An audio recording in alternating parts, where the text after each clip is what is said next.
heading into 2020.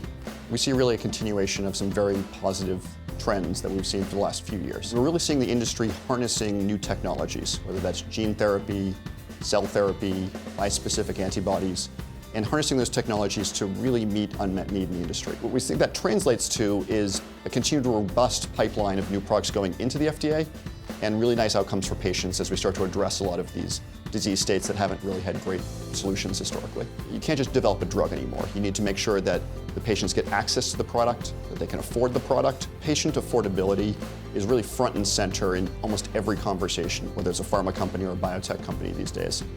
Patients are being increasingly aware and exposed to the cost of medication. And we're seeing much more constructive dialogue between not just the pharma companies developing drugs, but the pharma companies engaging with payers and really making sure not that the drug is approved, but also that the patient can afford it and get access to the product as well. Think about the pharma industry longer term.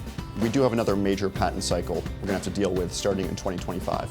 If we think about the last patent cycle, we had almost no pipeline. You had very few of these smaller biotech companies that you could look to partner with or outright acquire. I look where we are today. We've got internal pipelines that are in a much better position than they've been historically, and we've had this wave of new smaller companies with really interesting science. And on top of that, we've had an FDA that has looked to really partner with the industry, especially when you look at some of these very differentiated new products coming to market, where you maybe need different endpoints or pathways than existed historically.